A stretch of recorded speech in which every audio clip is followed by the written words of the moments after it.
Hello guys, আসসালামু আলাইকুম। আমরা ঈদের আনন্দে একটু ঘোরাঘুরি করতে চলে আসলাম। তো আসার পরে বাচ্চাদেরকে নিয়ে তার বাবা এরকম হাঁটা শুরু করলো সামনের দিকে।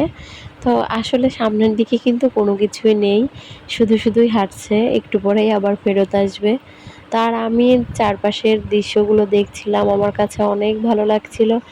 এখানে নাকি মাঝে মধ্যেই আয়শার বাবা আসে, বলি কি করতে যাও, ওখানে তো কোনো কিছু নেই, ওটা তো কোনো পার্কও না, তাহলে ওখানে যাও কেন প্রতিদিন? তো বলে যে ওখানে একটা সুন্দর হাওয়া আসে, বাতাস আছে, এ কারণেই যাই ঘুরতে।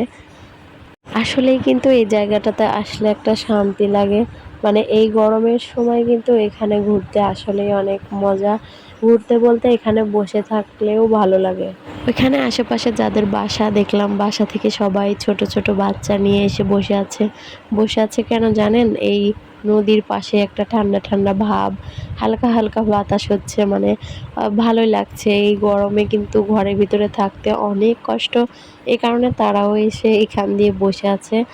আর এখানে নদীর ভিতরে নৌকায় চড়ছে সবাই, আমার কিন্তু দেখে অনেক ভালো লাগছে। আমি গ্রামের মেয়ে, আমাদের বিলে কিন্তু অনেক নৌকায় ঘোরাঘুরি করেছি, এই কারণে নৌকা দেখে আর চুপ থাকতে পারলাম না। অবশ্যই আমরা নৌকায় উঠবো একটু পরে। এখানে আবার হাতে মেহেদি ডিজাইন করছে, তো আমি ভাবলাম আয়শা আর মুস্তাকিমকে একটু করাই। আয়শা কিছুতে রাজি হচ্ছিল না, পরে আমি আয়শাকে জোর করে সুন্দর করে একটা আর্ট করে দেই ওনাকে দিয়ে। চারপাশ দিয়ে কিন্তু অনেক দোকান ছিল, আইসক্রিম ছিল, পাঁপড় ছিল, অনেক কিছু ছিল। আমাদের আয়শার কিন্তু কোনো দিকেই নজর পড়েনি। ফার্স্ট টাইম গিয়েই ওর নৌকার দিকে নজর পড়েছে, ওর নৌকায় উঠতেই হবে।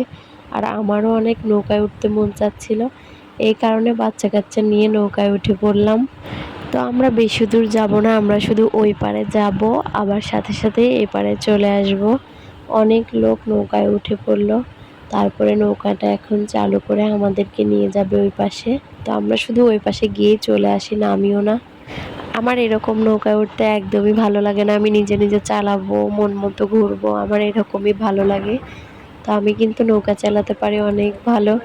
এখানে এই যে চারিপাশে সবাই কত আনন্দ করছিল, আমার এগুলো দেখে আরো বেশি ভালো লাগছিল।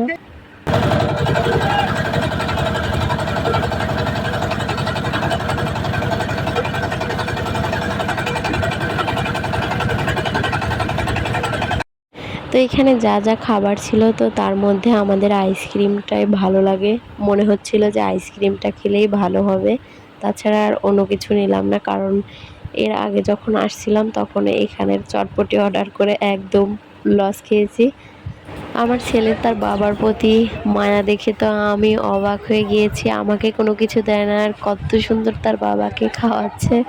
আসলে আমাকেও দেয় মাঝে মধ্যে, ও সব সময় দিতে চায় না। আর আয়েশা যদি কোনো কিছু খায়, আমি যখন চাও আয়েশা তখনই দেবে, কিন্তু আমাদের মুস্তাকিম সহজে দিতে চায় না। আর এইখানে এসে তার বাবাকে কত সুন্দর খাওয়াচ্ছিল একা একাই।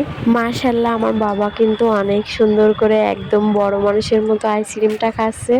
আর এটা দেখার পর আমার আরও বেশি ভালো লাগে যে ও কত সুন্দর মজা করে আইসক্রিমটা খাচ্ছে কিন্তু, আর চারপাশের দৃশ্যটা দেখছে, কি ফিলিংস নিয়ে বাবা। আর এখন দেখাচ্ছে আমাদের আয়েশা বুড়ি কি আর্ট করলো, আর মুস্তাকিমও কিন্তু করলো। আর মুস্তাকিম এটা হাতে নেওয়ার পর এত পরিমাণে খুশি হয়ে যায়, বাসায় এসে সবাইকে দেখায়। আজকের মতো আমাদের ভিডিওটি এই পর্যন্তই শেষ করছি। যারা আমার ভিডিওগুলো দেখবেন অবশ্যই লাইক, কমেন্ট এবং সাবস্ক্রাইব করবেন। সবাই ভালো থাকবেন, সুস্থ থাকবেন। আল্লাহ হাফেজ।